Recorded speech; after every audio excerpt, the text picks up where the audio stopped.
and Collaboration Media family. Adjust your viewing device. Turn the volume up high so the neighbors can get this fire. Tell a friend to tell a friend. It's time for the show. Authentic, inspiring, changing the culture, and normalizing kindness. The revolution is now. With your neighborhood counterculturist, it's the Counterculture Show. Please welcome. With your host, Al the Great.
All right, I was muted. I'm sorry. So again, I am your host, Al the Great, your neighborhood counterculturalist, and I am on a mission to change the hearts of man.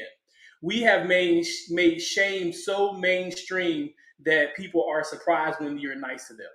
The Counterculture Show is offering you that counterculture, something different. I also have 3 clothing brands, all under the label of Good Steward Apparel Brands, which is a vehicle to carry that message of a counterculture. And then we have United Front Worldwide, which is building that counterculture. It is multiple organizations all coming together to build that counterculture. So thank you all again for joining me. Make sure that you share, and let me know how you are feeling out here in the world on this Monday night. I know you could be doing anything else in the world on this Monday night, but you decided to join me, and I appreciate it. So let me know how you're doing in the chat. So I need to share myself. Let me make sure to share. And I'm going to go through these show notes real quick.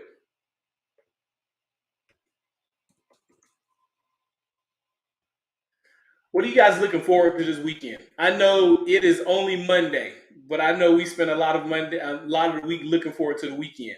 That is one of the reasons I wanted to do like a Monday show. I wanted to give us something different for our Monday, Monday night, kind of that late night feel. But show notes. So join me for Counterculture Week. We are selling tickets right now for the Counterculture Fashion Show. Make sure you join me for Counterculture Week. You're going to see a promo pretty soon. Also, take the pledge. All of this is part of building that counterculture. That pledge is just another example of how we build that counterculture. And I want to make sure that you go and take that pledge. I'm going to give you guys a link. Well, you'll see the link a little bit later. But make sure you go and take that pledge. You can go to Good Steward Apparel. The pledge will be on there. You also go to what I talked about, the event page of the Counterculture Week. That is going to be on Good Steward Apparel's Facebook page. So you can go there. Like I said, you're going to see a promo pretty soon. And also that's where you can buy virtual tickets. Yes, there will be. This is something new that I'm really excited about. There will be virtual tickets, and there will be opportunity to get in-person tickets. But I'm going to tell you all more about that, throughout the show. So let's get into our topic for tonight. So this is a topic that I am really excited about. Really, really excited about. I know that, a lot of times, people get on pastors for having the prosperity gospel. This is not that. I want to talk about this poverty gospel. And I know that we have not seen any pastors, no pastors gonna go preach a message on the poverty gospel. And this is not, this is not church, I promise you. No, I won't give you no scriptures. But I do want to share something with you I think is really important because like I said, this show, the Counterculture Show, I'm welcoming you to the counterculture. It's all about presenting a counterculture to what we see right now. And we have to know something different. So this idea of a poverty gospel, I think of the poverty gospel as a focus on deficiencies versus abundance and power. One of the things that really brings me back to that, I know myself. I've said this myself, and I'm sure you've heard other people say this as well. Is I need to get my life right before I take it to God, or I need to do this before I go to church, or I need to do this, and it really messes up the whole message of going to God. How if you need to get right before you go to God, what do you need God for? But it is this it's this whole culture we have kind of built around with this focus on our deficiencies over what we have, and it really dilutes a lot. It's a focus on salvation. uh I want to say a focus on salvation, unworthiness over our God-given power. A focus on, us what we lack versus what we have. If the devil can have you focus, if he can consume your focus on what you lack, everything that if he can make you focus on just surviving, you know, he will make you forget about whatever power you have, whatever things you have in overabundance, and you will operate in deficiencies. I know we have seen people like this, and this is what I really think about when I think about just poverty in general. I know we think about poverty is something that is just financial, but it's more than that. It is a whole mindset that can start at that financial level, but it builds up to be something more than that, where you lose hope and you feel like you can't build on the things that God has given you, or sometimes you don't even see what He's given you. Like it is right in your face and you don't even see it. So one of the things, so we got a couple points. We got a couple points. And let me know how you feel about this, so far. What do you feel about this whole idea of the poverty gospel? The devil will have you so focused on, you know, eating for today, just the survival of today. How can you even think that you can do more than eat tomorrow? That you can even build wealth for your family, for yourself. Like if you're just focused on, I need to be able to, feed my belly just for the day, right? Let me know how you feel. And I'll put up some of these comments. I'm glad you all can hear me now. I'm glad. So it's funny because when you bring up, I guess when I bring up the video, it automatically puts me on mute, which is good. Which is good. But I got to take myself off mute. But I like some of you guys' comments. Yes, thanks. Yes, there are virtual tickets available. Yes. Make sure I'm going through all my comments. I like it. I like it. I think you like this topic. So going through a couple points. This first, I want to focus on the of unworthiness versus already being whole. Already being whole. We hear this so much in our culture, that I need to lose weight before I can really go out here and do something. I need to, get this money before I can do this, something to complete you. It's always something else that you have to do to give you some value, or something else you have to do to complete you. And it's weird because thinking about the whole name Al the Great. This is something that definitely the Holy Spirit dropped in my spirit, and I have been one of those people. Like I'm telling you guys, I am speaking from this topic. I am speaking from experience. I am talking about this because this is something that I truly struggle with, even this poverty mindset today. And I'm working on working with myself to get out of this whole poverty mindset, right? So have you thinking, if God is great, I'm saying this is where this name comes from. This is this whole idea. If God is great, God is more than great. We know that. You hear that in church all the time. God is great. God is more than great. God is all these things. And if God handcrafted you, I heard a virtual sermon the other day, and I think it was Pastor Furtick. And he was talking about, we all have read and listened to, Genesis, how, God spoke things into existence, the water, the land, all these things.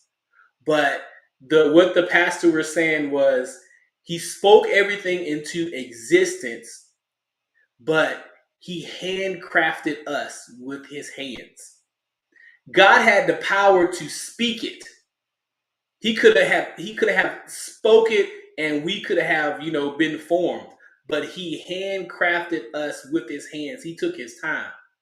So if we are so great, we are a product of God's imagination. In order to build something, you got to think about it. You have to imagine. It has to be in your brain.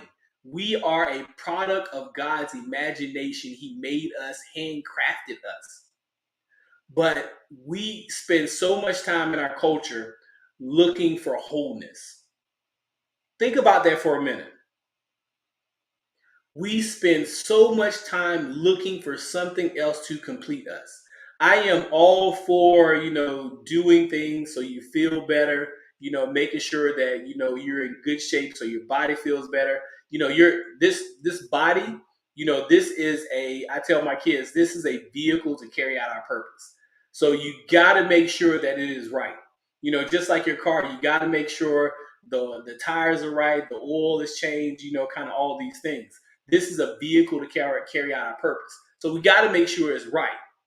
But anything that we do, whether you are listening to a motivational speaker, whether you're listening to me, anything, it is not going to make you whole.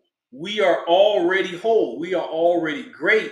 It is important that we just walk in it, right? How do you guys feel? Or do you feel that you are already great, or are you searching for value? And I talked about our brands, Good Steward Apparel brands. One of our brands is Be Athletics Unlimited. Shout out to my business partner, Jonas, who this was his idea, for the brand. And he brought it to me, and we collaborated with it, to bring it under the Good Steward Apparel fold. So the idea of Be Athletics Unlimited is that we need to embrace our greatness and stop searching for stuff. Stop searching for value. Stop searching for wholeness. Stop doing all this. You can't lose enough weight. You can't get enough bags and enough money. You can't do anything that's going to give you any outsource uh, anything for value is not going to be enough. We must find that value inside, and that is, within God. God is supposed to live in us. Let me know how you feel. Are you on that path to find that value inside of you? Are you walking in your greatness? Is that something that, it took me a little while to kind of get to this point, because I'm telling you, and even though I have learned this and kind of, done this self-searching, kind of, this education and kind of going through this process with our current culture, is still something that I have to remind myself of. all the time. Because we live in a social media world, and it is something I have to remind myself of all the time. Or do you have to remind yourself of your value? Let me know.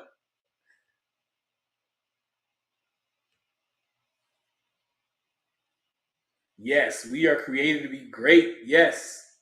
We just got to tap into it. We just got to tap into it. But in our culture will have you feeling so deficient. So deficient.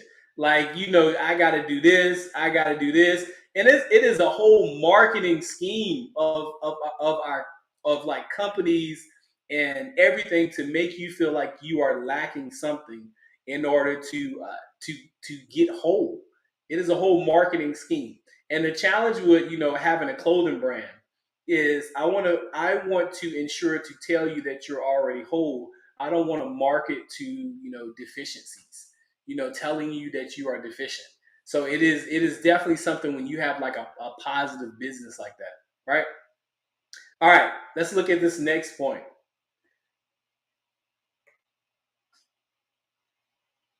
So the next idea is lack over abundance. I heard of this in if you guys have you ever seen that Tyler Perry movie, Why Did I Get Married? I think it has Janet Jackson in it. That was a good movie. I really like that movie. Have you seen that movie? Let me know in the comments. Have you seen that movie? Why Did I Get Married? I think it may have Janet Jackson and Jill Scott. It's a really good movie. So this whole idea of the 80-20 rule. 80-20. Let me know, have you I'm sure a lot of people have heard that before. That 80-20 rule. Have you heard of that 80-20 rule? And people use it in a different way. In the movie, they use it a little differently. They use it a little differently. So the whole idea of this 80-20 rule, according to the movie, is I think Michael Jai White is the one who was explaining it, and I love the idea of this. This I don't love the concept is, I think, is so much truth, but I don't know if I like the idea of it. It's truth, but when they explained it in the movie, he was saying that a man will, if a man gets too focused on the 20%, he's married, and this could go for anybody, not just men. But he's married, he has a good life, he has that 80%. But if his wife is not giving him that 20%, or his partner is not giving him that 20%, and he goes to work, he goes somewhere, and somebody gives him that 20%. That 20% is in his face. Somebody gives him that 20%. Then he will forget about the 80% and go after the 20. And definitely regret it later. When you come to your senses, definitely regret it later. And if you think about it, and I wanted to have like an example. So think about if I had two things in front of your face. One is 20%, of the 100% of something else. If I put it right in your face, and I don't want to do it on my camera because my camera will start focusing and doing some wonky stuff, and we're not going to do that. But I want you to use your imagination for a minute. Use your imagination. So if we focus on that 20%, if that 20% is in your face. It's something small, but it's in your face, and the 80% is in the background. You lose track of that 80%. Think about how much we do this in our general lives. You have a nice house. Your neighbor has a decent house, but they have a really nice yard. Everybody's giving them compliments on their nice yard. Everything is just nice. They have the outside area is nice, the backyard is nice, the front yard is nice, and then you start focusing on that yard versus, I have a nice house, and then you want that yard. We do this often. Look at social media. If you scroll through Instagram, you scroll anywhere, we start, And it's kind of a natural thing. Our mind goes there. We start comparing ourselves to what we see, and what you're seeing is not even somebody's real life. That's the biggest part about it. It's not even somebody's real life, and we are comparing ourselves to someone's fake life, right? I want y'all to sit on that for a minute. Think about that for a minute, and I want to play this video about the Counterculture Fashion Show, and then I'm also going to tell you guys where to get those tickets. But let's see. Hopefully, this is going to work this time.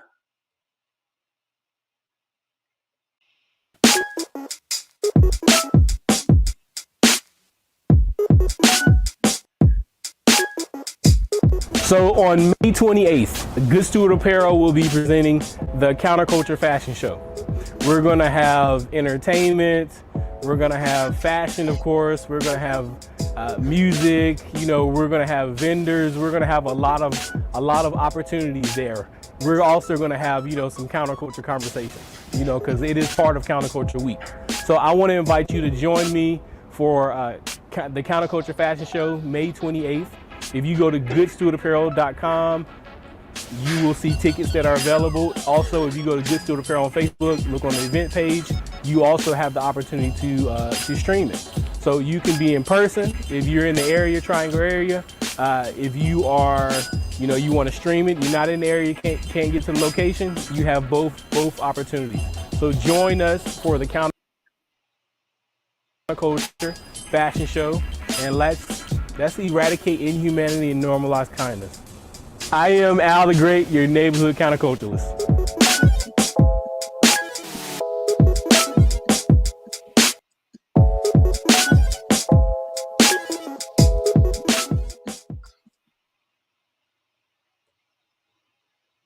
All right, shout out to JHG Films for making that. JHG Films is part of the counterculture. I really appreciate them being them just being part of the counterculture and really making that, because being able to speak through a video, clothing. I love all these things of entertainment that just kind of carry that message, right? All right, so let me find this banner. So I want you guys to make sure you can go on here, follow this link. You can, type that link down, go on, copy that link. That is where you can get your in-person tickets for the Counterculture Fashion Show. It has been a long time since we've done a fashion show, and I am really, really, really excited about this one. So make sure that you join me. This is for in-person tickets. So if you want to join us for Counterculture Week, if you want to stream the Counterculture Fashion Show, if you are not in the area, in the Triangle area of North Carolina, Durham, Chapel Hill, all these places in the surrounding areas, you also have the ability to stream. So do that as well, and I would love for you to join us either way. And definitely part of Counterculture Week. We're going to be having some amazing counterculture conversations, all with the backdrop of the theme of Kwanzaa. So definitely come out and join us. All right, so I want to hear from someone. How you feel about what we've talked about so far about this poverty gospel. So trying out a new feature. It is definitely with the virtual world. We're gonna see if this is gonna work. So let's call that number, and you should be able to call, and everybody should be able to hear you over on the show. So call in now. I feel like a telemarketer. Call in now. My wife is putting the link in there. Thank you for the assist. Putting the link in there.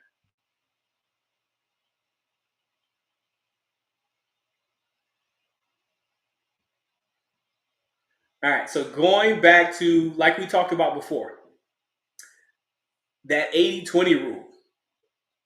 And it's funny because that 80-20 rule really can kind of, it means something else too. Looking at the 80-20 rule in business, one of the things that I've learned, if you do 20% of your efforts can bring 80% of your revenue. So looking at that 80-20 rule in this way really kind of flips it. Really kind of flips it all the way. So my next point, focusing on the future versus the present. Right? How many times have we been, like, think about it. If you like to plan vacations, if you are planning a vacation and you are so excited about that vacation and just the build up, you planning all the things that you're going to do, you're going to do this, you're going to do this, you got the itinerary, like everything. But then when we get on vacation, I know I'm not the only one. I've seen other people do this now. You get on vacation, you have done so much planning, you've been so excited for the build up that the actual vacation is just like, it's not as good. And then when you get on vacation, it's so hard to, you can't enjoy it because you're thinking about, everything has to be Instagram worthy. Instagram pics, everything has to be picture worthy. I got to post it to social media. You're not even present. This is one of the things that I have really worked on in just in my life in general. I forget the book that, I think it was a book, and I think it was called Being Present. It was something to that effect. And it just talked about the importance of being present. I have said this before, gratefulness is the language of heaven. God won't give you more if you can't show that you can be a good steward over what you have. But we spend so much time just looking for that next thing. Just looking for what's next. What is the next thing I'm gonna do? What is, I'm on vacation now. What is the next place I'm gonna go to? What am I gonna do next? What am I gonna do next? And it makes everything kind of such a letdown because it takes you out of being present. You miss the gift of now because you're so focused on the future of what you need to do next, that next milestone, that next goal you need to tackle. What's next, that you get just blinded by the future. I'll tell you how this plays out in my own life, and I have to remind myself of this in my own life. So I know I see a lot of people. I know a lot of God has given us a lot. God has given us this vision. This vision to do all these things. Whether it be a business, whether it be whatever it is, whatever idea, whatever the Holy Spirit has given you, gives you this idea of doing something amazing, doing something great, and you see this as that mountaintop. You see it. You've been there. God almost places you in that space where you're kind of on that mountaintop, and we get so engulfed in getting there and getting to that mountaintop that we don't even enjoy the journey up the mountain. We don't enjoy the process and all that we have to learn. And this is why, I think people, we get so focused on miracles. We get so focused on miracles versus, God always gives us, it's always something else that you have to do. I say God opens doors and God opens windows and God opens all these spaces, but he won't push you through. He won't make you walk through it. You still have to do that on your own. And there's something about the process of doing something. That is something about being present for the process of doing something. Because if you're not present, like you get this idea of just ungratefulness. And I want to tell you, I don't know if you guys like spoilers. I like spoilers. When I go watch, when me and my wife watch, shows, we watch all these Marvel shows together. And I like to look at, even before I watch the show, I like to look at the spoilers, for other people, because I don't care about knowing what happened. I don't care about knowing the end, what happened, all these things, how it ends. I think I'm fine with that.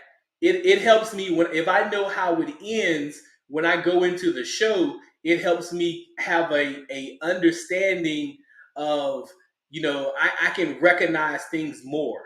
I'm looking for certain things that they have already talked about. I go into the process more educated. And it's like that with the Bible. You think about people in the Bible, you already know how it ends.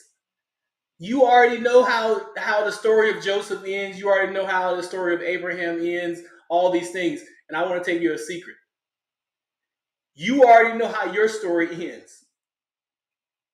Spoiler alert. You win in the end if you go through the process. God has already told you that you win in the end. But we get so focused. We get so focused on the end and not the process that we get overwhelmed. We get in our feelings. We have all these things that happen, and we can't even go through the door. We can't even go through the window. We miss out on everything. Right? Let me know if I am the only person that feels this way. I know I'm not the only one. Am I the only one? Let me know. Who else has been? We have a whole culture where we focus on, we focus so much on getting the next thing. You get the bag, you focus on getting the next bag. You get the house, you focused on getting a bigger house that you can't even enjoy the current house.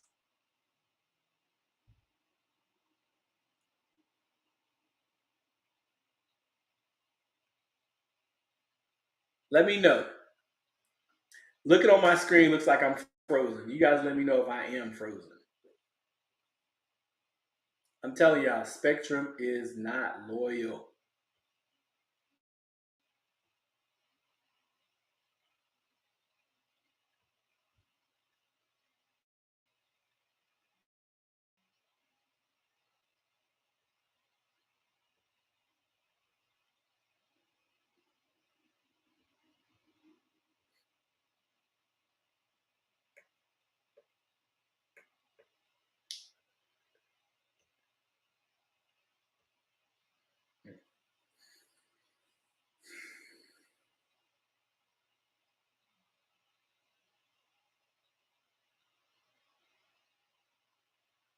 See, look at that. I was giving y'all so much fire without the smoke.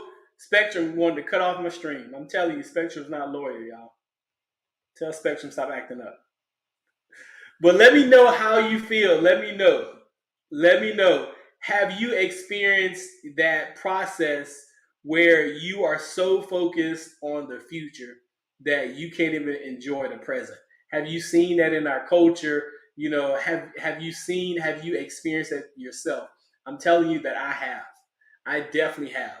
I've been watching TV, and you're not even really present for the show that you're watching, because you're on your phone, you're doing business, you're doing this, and you're not even focused for that moment.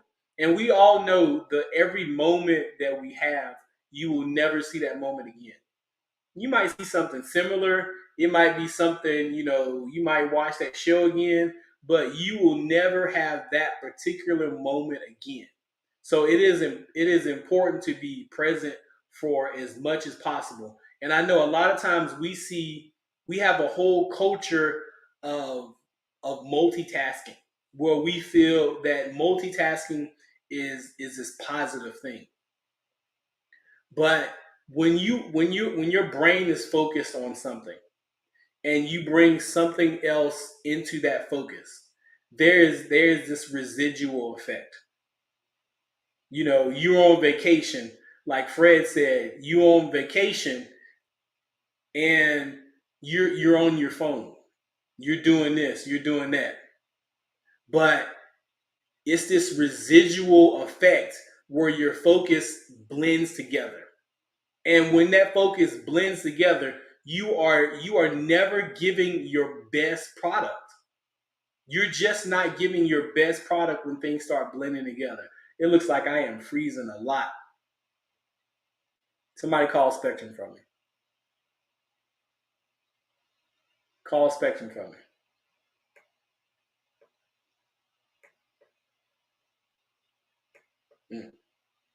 All right, I think I'm back. So definitely, like I said, when you bleed things together, when you have these two things that you're focused on, you know, it's not freezing on your end. Okay, maybe it's just me. So when you have these two things that you are focused on, and you bring a one thing you're focused on, you bring another one into the mix, it's going to bleed over. That is just the way our brain works. Is going to bleed over, and that product on either one of those things that you're working on, it's not going to be, the best you could do, because you are giving something a quarter of your focus, half of your focus, whatever it is. Even if you're just hanging out with your kids, hanging out with your spouse, whatever it is, if you can't be present for that moment, you're not giving them your best. And think about anything else that you do just with God or whatever else. If you're not being present for that moment, remember I said gratefulness is the language of heaven. If you are not being present for that moment, are you really telling God that you are grateful for what you have? Or are you grateful for that moment? Right?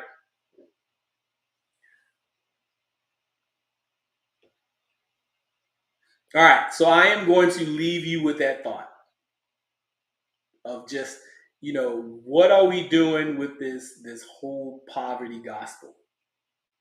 So much of a focus on deficiencies, what we don't have, what's missing, that you stop being grateful.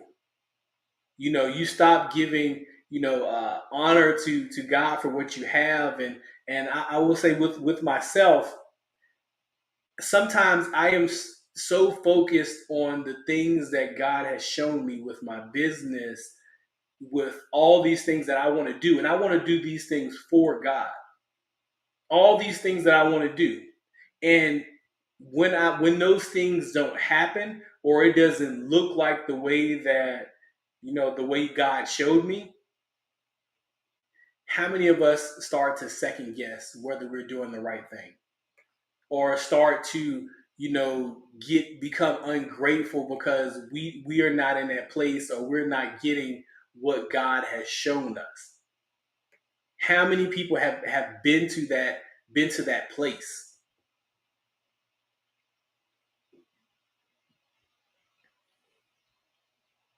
But the thing is, I have to take myself back, and I have to remember the life that I have now is the life that I prayed for. My wife, my kids, everything that I have now, the purpose that I have now, these are all the things that I prayed for. God is already giving me the desires of my heart. So why am I getting so focused on the things that I don't have when God has given me the desires of my heart?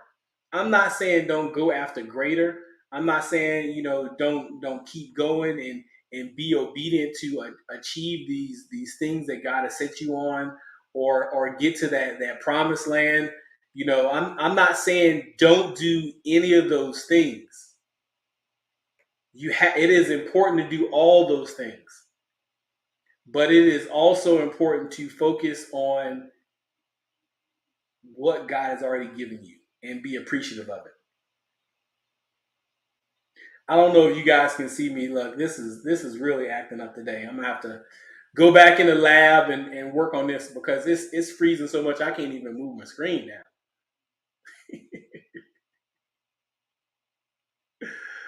All right, is everybody back with me? I think I'm back.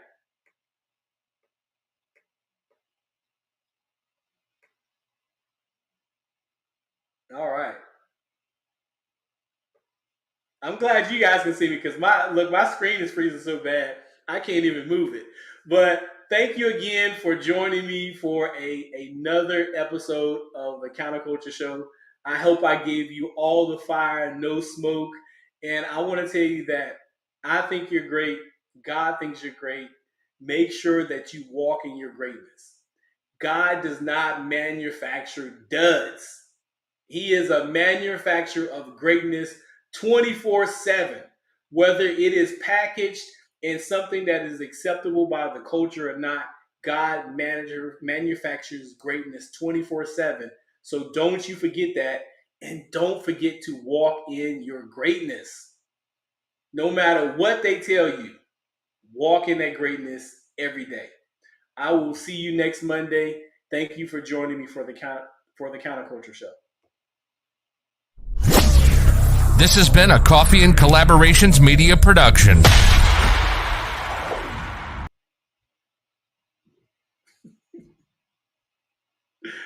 It is funny because this is frozen. I don't know if you guys can still see me, but it is so frozen. I can't even do my outro.